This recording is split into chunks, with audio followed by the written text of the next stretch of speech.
The Silent Truth. Chapter 1. The Ordinary Twist.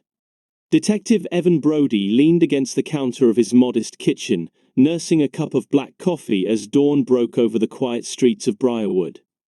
The town was a picture of suburban serenity, neatly trimmed hedges, children waiting for school buses, and the distant hum of lawnmowers. It was a far cry from the bustling city precincts where he once made his mark. His phone buzzed on the countertop. "Brody here," he answered.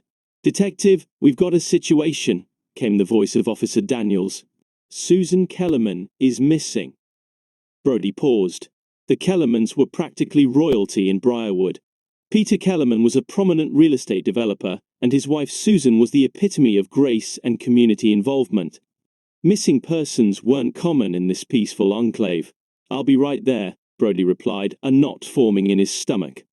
The Kellerman residence was an architectural marvel, a blend of modern design and classic elegance, nestled behind wrought iron gates at the end of Willow Lane. Peter Kellerman met Brody at the door, his usually composed demeanor fractured by worry.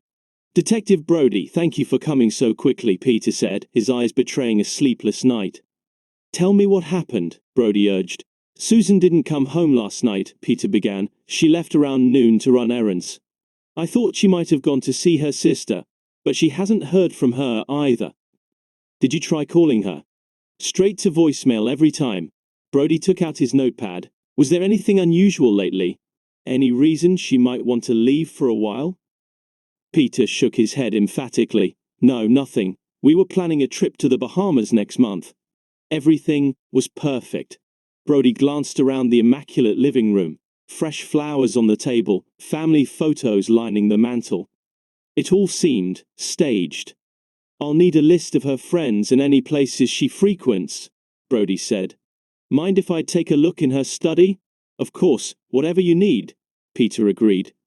Upstairs, Susan's study was a reflection of her, organized, tasteful, with a hint of personal flair. Brody scanned the room, his eyes landing on a framed photo of Susan standing next to a community center sign. Tucked behind it was an envelope. Curious, he slipped it out. Empty. "Find something?" Peter's voice startled him from the doorway. "Just looking for clues," Brody replied nonchalantly, replacing the photo.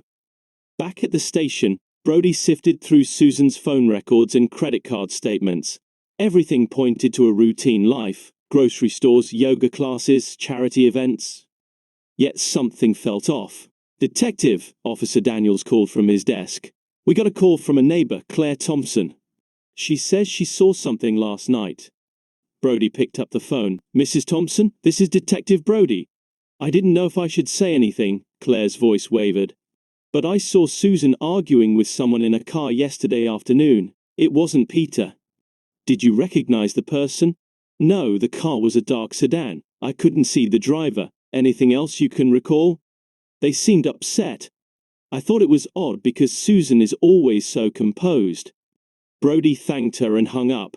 The picture of the perfect life was starting to blur around the edges. As evening fell, Brody decided to visit the local cafe where Susan was known to frequent. The owner, Maria, greeted him warmly. "Detective, what brings you here?" "Just following up on Susan Kellerman's disappearance. Did you see her yesterday?" Maria frowned. "No, she hasn't been in all week. Is she all right?" "Probably just a misunderstanding," Brody assured her. "Let me know if you think of anything." Stepping out into the cool night air, Brody's instincts told him there was more beneath Briarwood's pristine surface. Susan Kellerman's disappearance was just the beginning. He pulled out his phone, dialed a number he'd hoped to forget. "Hey, it's Brody. I might need your help on something." As he walked towards his car, the streetlights flickered on, casting long shadows. In a town where everything seemed perfect, Detective Evan Brody was about to uncover secrets that would shatter the illusion of peace. Chapter 2. Unearthed Secrets. Detective Evan Brody sat at his desk staring at the crime board. Susan Kellerman's smiling face stared back at him from a dozen photos. Her perfect life, perfectly documented. But perfection was often a mask for chaos. Peter Kellerman's alibi was airtight. The man had been at a charity gala the night Susan went missing, surrounded by witnesses, every detail of his evening accounted for. Yet, something about Peter still nagged at Brody. His demeanor had been too calm, too controlled, like a man trying to keep his story straight. Brody rubbed his temples. Every instinct told him there was more beneath the surface. His phone buzzed, pulling him from his thoughts. "Detective, there's a woman here who wants to talk to you," said the officer at the front desk.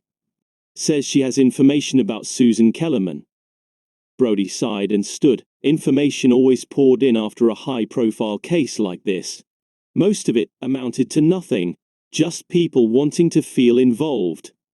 He stepped into the lobby, where a woman in her mid-40s sat wringing her hands. She looked up as he approached, her eyes wide with nervous energy. "Mrs. Moore?" Brody asked, extending his hand. "I'm Detective Brody." "Sarah, please," she said, shaking his hand with a grip that was surprisingly firm. "I live next door to the Kellermans." Brody nodded. "What can I do for you?" She glanced around, leaning in as though afraid of being overheard. "I don't know if it's important, but I saw something the night before Susan disappeared." Brody motioned for her to follow him to his office. Once they were seated, Sarah wrung her hands again, her gaze flitting around the room like she expected someone to burst in at any moment. "Take your time, Mrs. Moore," Brody said calmly. "What did you see?" Sarah took a deep breath. "I was coming home from work. It was late, maybe around 8 or 9. I saw Susan in her driveway, arguing with someone." "Who?" Brody asked, his pen poised over his notebook. "I couldn't see him well," she admitted, her voice shaking. "It was dark, and he was standing by a car, a dark sedan, maybe black. But they were shouting at each other. It didn't sound friendly." Brody frowned. "And you didn't recognize him at all?" "No," Sarah said quickly. "He wasn't from around here." "I'm sure of it." Brody leaned back in his chair, studying her. "Did you tell anyone about this before now?" She shook her head. "I didn't think it was important at first. But when I heard she was missing, I knew I had to say something." "Why didn't you come forward earlier?" Sarah hesitated, her hands shaking again. "People, they don't take me seriously." "Not after." She trailed off, staring at the floor. "After what?" Brody pressed gently. She looked up, her eyes filled with an unspoken history. "I've had issues. I had a breakdown a few years ago. People think I'm paranoid, but I swear, I know what I saw, Detective." Susan was scared. I could see it in her face. Brody nodded, jotting down her statement. "Thank you, Mrs. Moore. I'll look into it." As she left, Brody sat back, thinking. Sarah Moore had a reputation in the neighborhood, known for her eccentricities, her unstable past. But that didn't mean she was wrong. The detail about the dark sedan matched the tip from Claire Thompson, the other neighbor. Could Sarah have really seen Susan with someone dangerous? And if so, who? That afternoon, Brody visited the last place anyone had seen Susan, a seedy motel on the edge of town. Her car had been found in the parking lot, abandoned and unlocked. It was a stark contrast to the upscale life she lived. He met Officer Daniels in the lot, the sun casting long shadows over the cracked pavement. "Doesn't fit, does it?" Daniels muttered, gesturing to the dingy surroundings. "What would a woman like Susan Kellerman be doing here?" "That's what we're going to find out," Brody said. Inside, the motel manager was a surly man, with a permanent scowl etched into his face. He handed Brody a logbook that had clearly seen better days. "She checked in, but she never checked out," the manager grunted, pointing to Susan's name scribbled in messy handwriting. "No one's seen her since." Brody's mind raced. Why would Susan, the socialite wife of a millionaire, be at a place like this? His thoughts were interrupted by a discovery from Daniels. "Detective, you might want to see this," Daniels called from the parking lot. Brody followed him outside, where Daniels pointed to a crumpled receipt wedged between the seats of Susan's car. It was from a bar just a few miles away, time-stamped on the same day she disappeared. Brody pocketed the receipt, his mind churning. A seedy motel, a bar receipt. An argument with a mystery man in a dark sedan. The pieces were starting to fall into place, but the picture they formed made less sense with every new clue. Back at the station, Brody combed through the logbook again. Something caught his eye, an entry for another guest on the same night as Susan. The name was clearly fake, but Brody knew the signs of someone covering their tracks. This wasn't just a missing person case anymore. Someone didn't want Susan Kellerman to be found. Brody stared at the name on the logbook, the receipt burning a hole in his pocket. Whoever this mysterious man was, he was the key to unraveling the truth about Susan Kellerman's double life. But for every answer, more questions loomed in the shadows. Chapter 3. Twists in the Shadows. Brody sat in his car outside the Kellerman house, watching the immaculate front lawn bask in the golden afternoon sun. From the outside, nothing had changed. The trimmed hedges, the freshly washed driveway, the quiet hum of suburban tranquility. But Brody knew better now. The facade was cracking, and every new discovery widened the fractures. Susan Kellerman wasn't the woman everyone thought she was. The clues had been stacking up ever since Sarah Moore's tip about the mysterious man in the dark sedan. Brody had followed the thread, and it had led him somewhere he hadn't expected, into the wreckage of a marriage that had been coming apart long before Susan's disappearance. Brody flipped through his notes, the information swirling like a storm around him. Hidden bank accounts, secret meetings, and the man, Frank Mercer, Susan's ex-lover, a name that kept resurfacing, like a ghost rising from the past. Frank Mercer wasn't just any ex-boyfriend. He had a record: petty theft, extortion, and a stint in prison for fraud. What started as an innocent reconnection between old flames had spiraled into something darker, something that Susan had tried to keep hidden. But now, the truth was clawing its way to the surface. "Peter Kellerman is lying to you," Brody said flatly, sliding into the booth across from Frank Mercer at a rundown diner on the edge of town. The man sitting opposite him was weathered, with lines etched deep into his face and a hard look in his eyes. Frank had agreed to meet under the condition that it stayed off the record. "You think I don't know that?" Frank growled, stirring his coffee. "Peter Kellerman's been lying to everyone for years. The man's a snake. Tell me about you and Susan." Frank hesitated, his jaw tightening. He took a long sip of coffee before finally speaking. Susan was stuck. She hated her life with him. That big house, the money, it was all a gilded cage. She reached out to me, said she needed help. "Help with what?" Brody pressed. "She was trying to leave him," Frank said. "She wanted out, but Peter wasn't going to let that happen. He controlled everything, their finances, their social circle, even what she could and couldn't say. She had nothing." Brody's mind flashed to the abandoned car, the motel, the secret meetings. It all started to make a twisted kind of sense. "So, you were helping her get away?" Frank nodded. "We were going to disappear. She was ready to leave it all behind. But then she started getting spooked. She said, Peter found out about us. That's when everything went to hell." "What do you mean by spooked?" "She said she was being watched," Frank muttered, glancing over his shoulder as if the walls themselves had ears. "She was scared, paranoid even. I told her it was all in her head, but I don't know. Maybe she was right."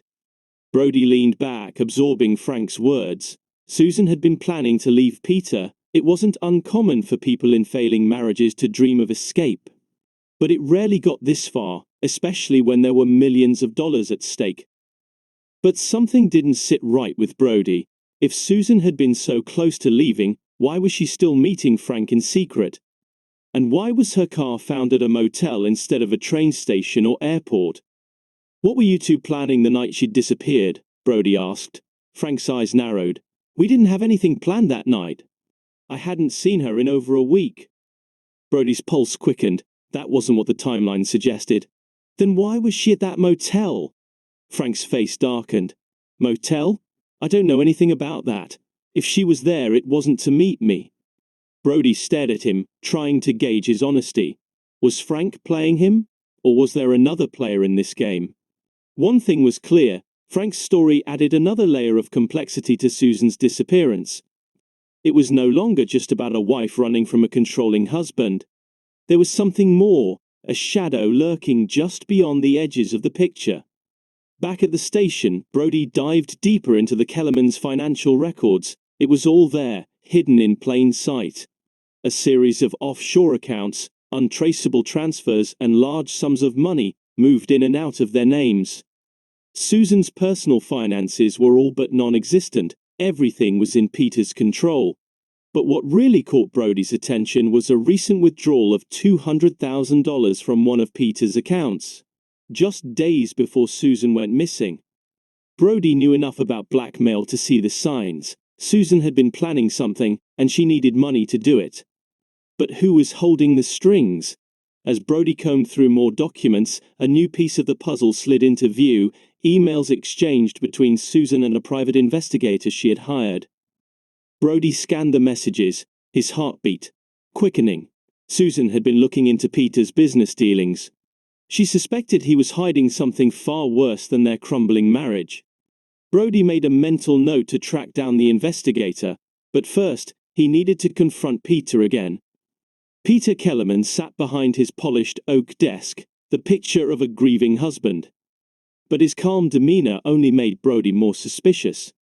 "You've been keeping secrets, Peter," Brody said, dropping a thick folder of documents onto the desk.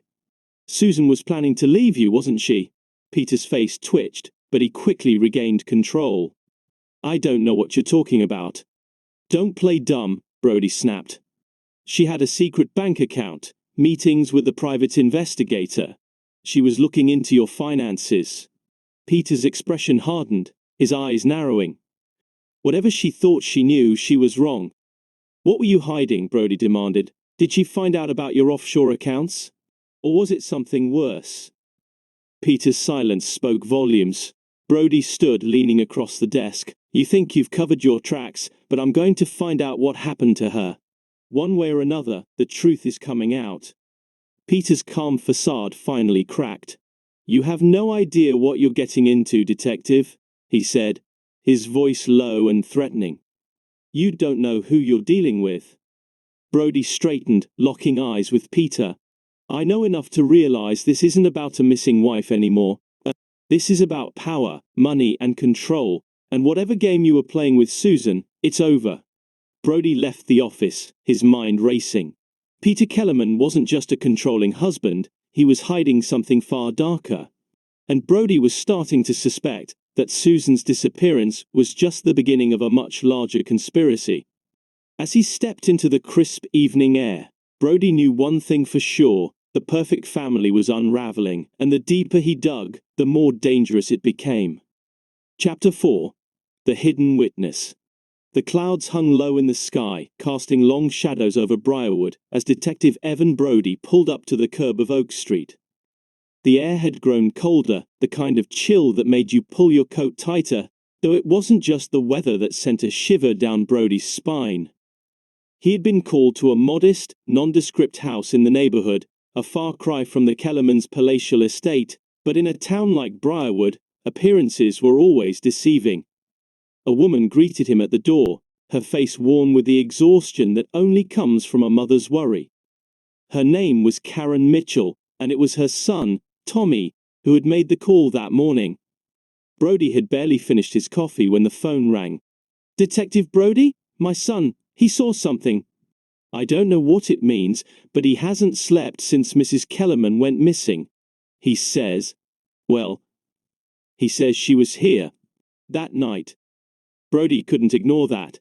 Kids were often unreliable witnesses, but there was something in Karen's voice that struck a chord, a rawness that suggested she wasn't calling for attention. Now, standing in the living room, Brody glanced around at the shelves filled with family photos, school awards, and a scattering of toy cars on the floor. It was a home where innocence reigned, a world removed from the darkness of murder investigations. But innocence, he knew, was fragile. "Detective," Karen said, her voice soft but firm. "This is Tommy." Tommy Mitchell was 9, with a mop of messy brown hair and wide, nervous eyes that darted around the room as if looking for a way out. He sat on the couch, his small hands fidgeting in his lap, twisting the hem of his t-shirt. Brody crouched down to his level, keeping his voice low and calm. Hey Tommy, I'm Detective Brody. I heard you saw something important the night Mrs. Kellerman went missing. Can you tell me about it? Tommy's eyes flickered to his mother for reassurance before he spoke, his voice barely more than a whisper. I saw her outside. Outside your house? Brody asked, leaning in slightly. Tommy nodded, swallowing hard. It was late. I was supposed to be asleep, but I heard voices, so I looked out the window. Brody kept his expression neutral, even as his heart began to race. What did you see, Tommy? The boy's brow furrowed, concentrating on his words. Mrs. Kellerman was standing by the big tree. Over there. He pointed through the window toward the street. She was yelling. She looked really mad. Brody's mind snapped into focus. Who was she yelling at? Tommy's voice grew even quieter, as if he was afraid the answer itself might cause trouble. Mr. Kellerman. They were fighting. He grabbed her arm hard. She pulled away and said, "She said he was hurting her." Brody felt the hairs on the back of his neck rise. Are you sure it was Mr. Kellerman? Tommy nodded, his eyes wide. Yeah, I know him. I've seen him at the park with their dog. He's always really nice to me, but that night, he wasn't nice. He was really scary. Brody leaned back slightly, his mind racing. This was the first time anyone had placed Peter Kellerman at the scene during the critical hours of Susan's disappearance. So far, Peter's alibi had been airtight, corroborated by multiple witnesses at the charity gala. But Tommy's story challenged everything. You're doing great, Tommy, Brody said, his voice steady. What happened after that? Did you see where they went? Tommy shook his head, biting his lip. No. After a while, they just left. I couldn't see where, but they were gone. Brody glanced over at Karen, whose eyes were filled with concern but also with trust. She knew, as any mother would, that her son wasn't making this up. And Brody had seen enough kids in his career to know when one was telling the truth. He rose to his feet, thanked Karen and Tommy, and stepped outside. His mind was reeling. If Tommy was right, if Peter had been with Susan that night, then everything about this case had just been turned on its head. The narrative of a grieving husband who had been at a gala while his wife vanished no longer fit. Peter was more than just a victim in this tragedy. He might have been the last person to see Susan alive. Brody pulled out his phone and dialed Officer Daniels. Daniels, the voice answered, slightly muffled. Get a team over to the Kellerman house. I want another look at the property. Start by the big oak tree near Oak Street. We've got a witness who says there was an argument there between Susan and Peter the night she disappeared. There was a pause on the other end of the line. You think the kid's telling the truth? Brody's eyes scanned the quiet suburban street, a sense of dread creeping into his gut.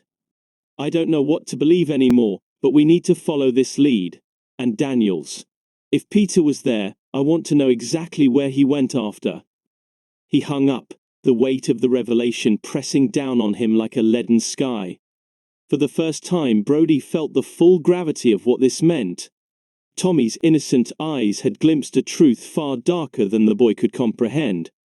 And now, Brody was faced with the horrifying possibility that Peter Kellerman, the polished, grieving husband, wasn't just a man mourning his wife.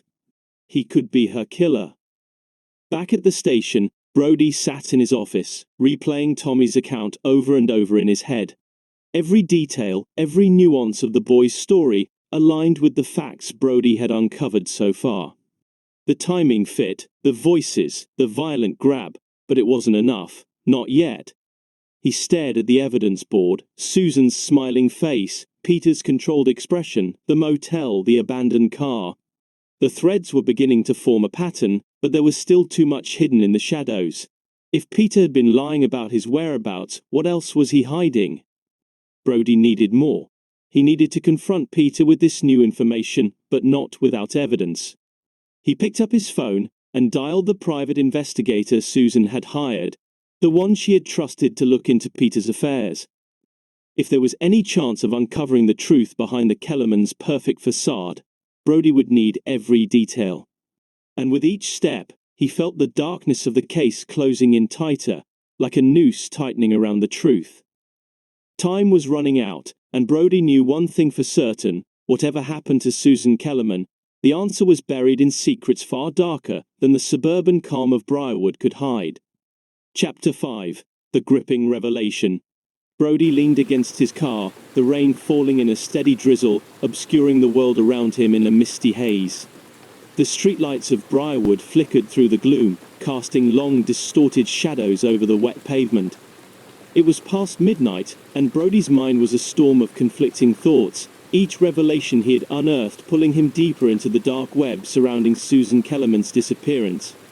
The pieces of the puzzle were starting to come together, yet the picture they formed was nothing like what he had imagined. The more Brody dug, the more he realized how wrong he'd been. This wasn't a story about a simple affair or a crumbling marriage. This was something much more intricate, with layers of deception woven so tightly that even those involved hadn't seen the full scope of it. Earlier that day, Brody had met with the private investigator Susan had hired, a grizzled old man named Barry Collins, who had been working the streets for decades. Collins didn't have the polished air of a corporate PI. He was more the type who knew how to blend into a crowd and pick up on whispers no one else could hear. And the whispers he had gathered about Susan Kellerman were damning. It wasn't Peter she was afraid of, Collins had told Brody, lighting a cigarette in the shadowy corner of a downtown cafe. At least not at first, it was her brother. Brody had blinked in surprise. Brother? I didn't know she had any siblings. Collins smirked, smoke curling up toward the dim lights. That's because they hadn't spoken in years. His name's Jack Stanton. He's been in and out of prison for everything from grand theft to assault. Susan kept him out of her life for as long as she could, but recently he turned up again with his hand out. Brody's stomach twisted. Blackmail? Exactly, Collins said, his voice gravelly. He was using her, squeezing her for cash. And Susan, she didn't want anyone to know about him, especially Peter. She was terrified that Jack would ruin everything. But Jack wasn't the only problem. The real kicker is this: Peter knew. Brody had frozen, the weight of the revelation settling over him like a lead blanket. Peter knew? About the blackmail? Collins had nodded grimly, taking another drag of his cigarette. He found out weeks ago, and instead of helping his wife, instead of confronting the brother, he saw it as an opportunity. You see, Peter Kellerman is a businessman to his core, and his marriage to Susan was as much about appearances as it was about love. She was a liability, and Peter, he's the kind of guy who knows how to cut his losses. Brody's breath had caught in his throat. The pieces were sliding into place. Jack Stanton, Susan's estranged brother, had resurfaced not out of affection, but out of greed, trying to leverage his sister's guilt and fear to fund his own escape from his criminal past. But Peter had taken that fear and twisted it to his advantage, manipulating the situation to get rid of Susan at the most opportune time. That multi-million-dollar real estate deal, Brody muttered to himself, staring out at the rain-soaked street. It was the key to all of this. Peter had been scrambling to secure the final pieces of a land acquisition that would have catapulted his firm into the upper echelon of developers. But there had been snags, competing bids, internal conflicts. He needed leverage. He needed something big to push through the deal. And that leverage had come in the form of his wife's disappearance. Brody's mind raced. Susan had been planning to run, but not with Frank Mercer.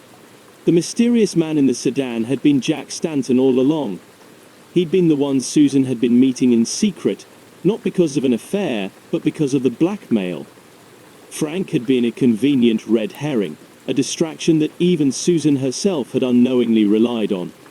But Peter, he had known everything about the blackmail, about Susan's desperation, about her brother.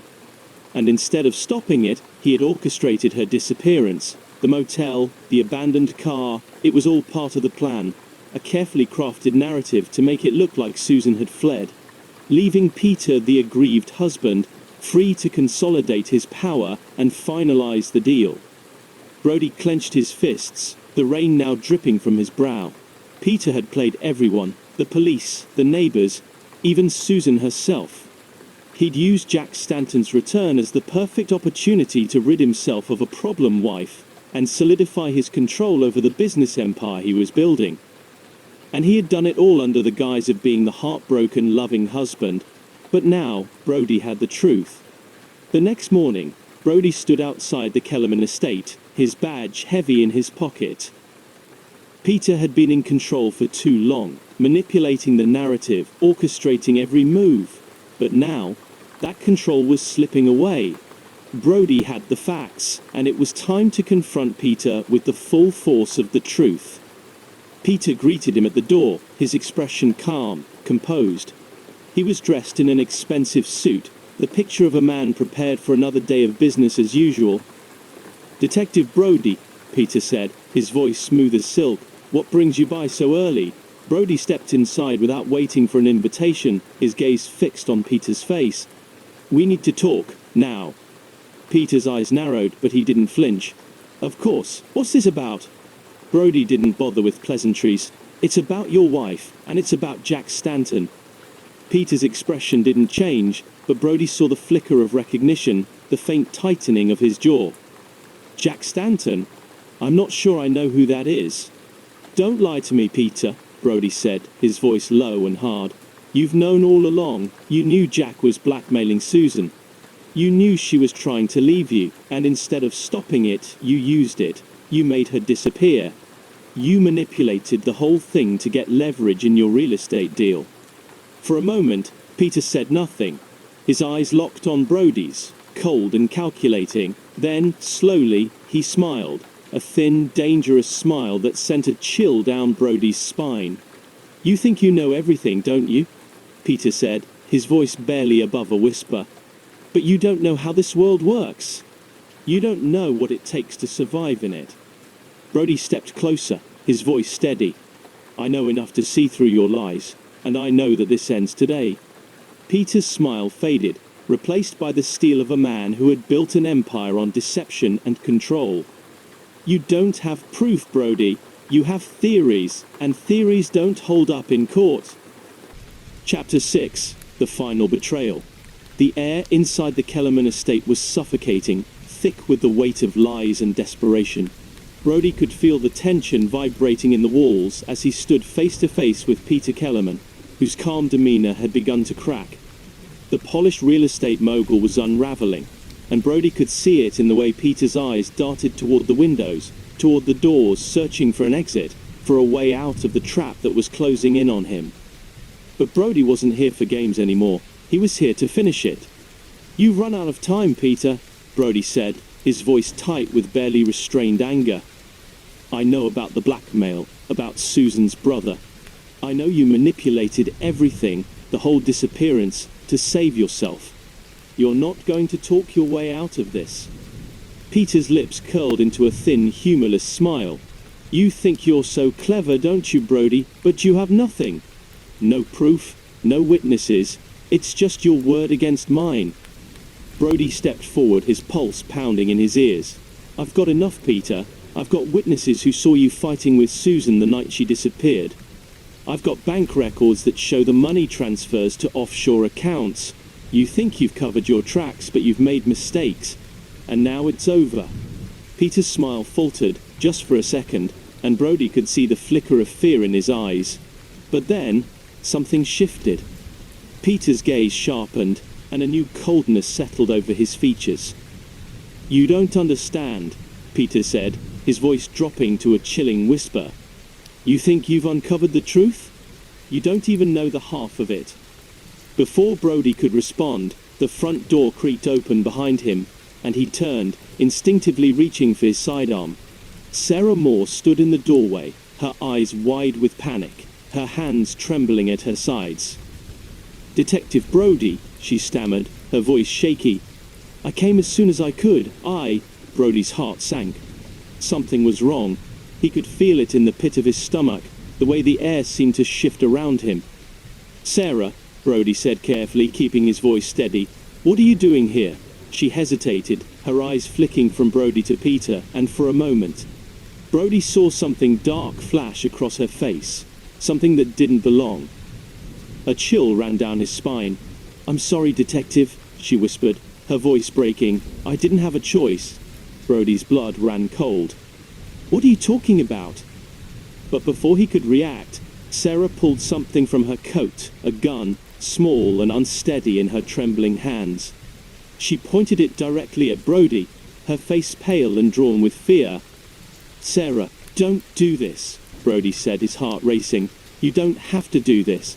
But Sarah shook her head, tears spilling down her cheeks. I tried to stay out of it. I didn't want to get involved, but Peter, he found out things about me. Things that could ruin my life. He promised me money if I helped him. I thought I could handle it, but it's all gone wrong, and now..." Brody felt the room closing in on him. Sarah had been working with Peter all along, the fragile, unstable neighbor who had seemed like nothing more than a harmless witness. She had been part of the cover-up, feeding Brody just enough information to keep him off Peter's trail while concealing her own role in the deception. "You helped him cover it up," Brody said, his voice cold. "You helped him cover up Susan's murder." Sarah's eyes filled with regret, but the gun in her hand didn't waver. "I didn't know it would go this far. I thought I could control it, but Peter..." Her voice trailed off, and Brody could see the cracks in her composure widening. She was close to breaking, but not close enough. Peter's voice cut through the tension like a blade. "Sarah, don't be stupid. We've come too far to stop now."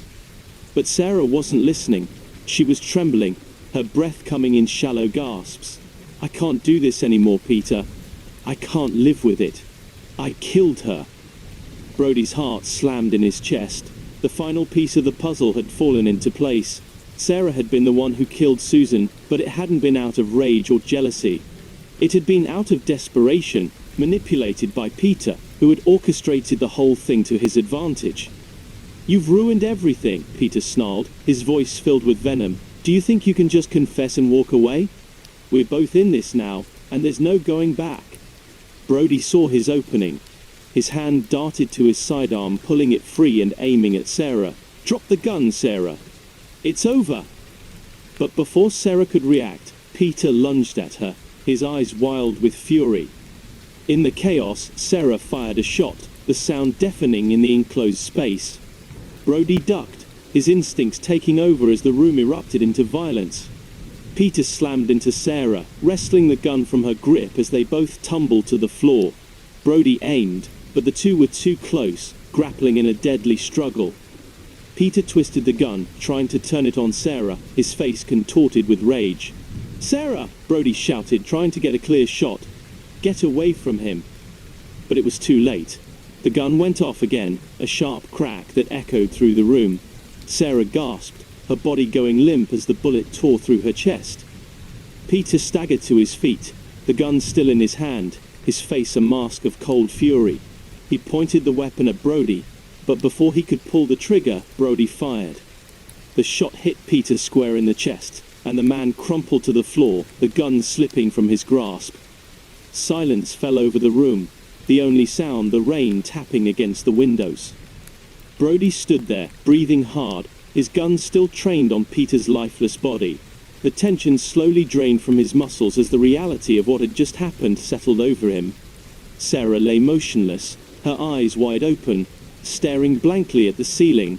Her betrayal had cost her everything. And Peter. Peter had finally lost control, his carefully constructed life collapsing in a final moment of violence. Brody holstered his gun, his heart still racing. The case was over. The truth had been revealed, but it had come at a terrible price. As he stepped outside into the rain, the weight of the night's events pressing down on him, Brody knew that the secrets of Briarwood would never truly be buried. Lies had a way of surfacing, no matter how deep you tried to hide them, and some truths once uncovered could never be forgotten. Chapter 7. The Quiet Aftermath. The rain had finally stopped, leaving the streets of Briarwood slick and gleaming under the early morning sun. The town looked serene again, like nothing had ever happened, like there hadn't been murder, betrayal, and the unraveling of secrets that had festered beneath its polished surface. Detective Evan Brody stood on the edge of the Kellerman estate, the mansion now a hollow monument to a life that had been as carefully constructed as the walls that enclosed it. The police tape fluttered in the breeze, but the scene itself was quiet. The bodies were gone, the investigation wrapping up in the methodical way it always did. Crime scenes were dismantled, reports were filed, and eventually, the world moved on. But Brody knew better than most that the truth had a way of lingering. Peter Kellerman had built his empire on manipulation and control, and in the end, it had consumed him. Susan, the perfect wife in the eyes of her neighbors, had lived in fear of her husband, of her brother, and of the secrets she could never escape. And Sarah, the fragile neighbor whose life had been tainted by desperation and poor decisions, had been caught in the crossfire. They were all gone now, their lives intertwined in a tragic spiral that no one had seen coming. No one except Brody. He hadn't slept much since the night of the confrontation. His mind was still replaying the final moments, the flash of the gun, the look on Sarah's face, Peter's last breath. Even in death, Peter had maintained that smug certainty, that belief that he could control everything. But in the end, he hadn't been able to control the truth. It had come out, and it had destroyed everything in its path. Brody exhaled, the weight of the case still heavy on his shoulders. He knew that the headlines would fade soon enough. The media frenzy that had descended on Briarwood would move on to the next big story, and the people of this quiet suburban town would go back to their lives, shaken but eager to forget. They would rebuild, plant new flowers in their gardens, and pretend that everything was normal again. But the town wouldn't ever be the same. Brody's phone buzzed in his pocket, snapping him out of his reverie. It was Officer Daniels, calling to give him a status update on the final report. But Brody wasn't in the mood for more paperwork. Not yet. He silenced the call and slipped his phone back into his coat. The truth had come out, but the cost had been staggering. Susan was gone, Peter and Sarah dead, and the illusion of safety in Briarwood shattered forever. And for what? Greed, fear, and the insidious ways in which people hurt each other when backed into a corner. Brody had seen it all before in his years as a detective. He had worked high-profile cases, seen the worst of humanity, and yet there was something about this one that gnawed at him. Maybe it was because the people involved had seemed so ordinary. Maybe it was because this had all unfolded in a town where nothing ever happened, where the biggest concern was property values and PTA meetings. But Brody knew the truth.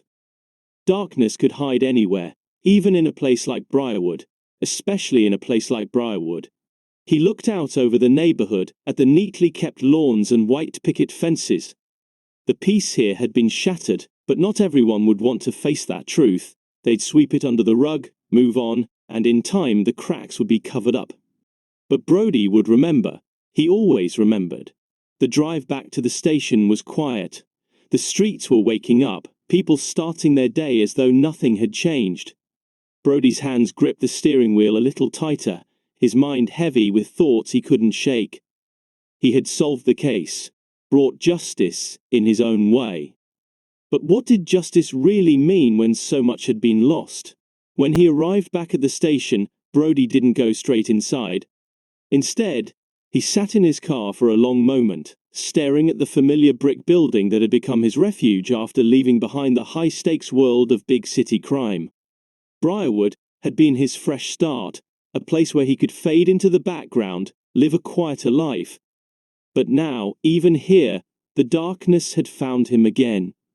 As the sun climbed higher in the sky, Brody finally stepped out of the car and walked into the station. Life would go on, and there would be other cases, other mysteries to solve. But this one would stick with him. It was more than just another investigation. It was a reminder that the veneer of peace was fragile, that even the most perfect lives were often built on lies. Briarwood would recover, but it wouldn't forget. And neither would Brody. He sat down at his desk, opened his case file, and started to write his final report.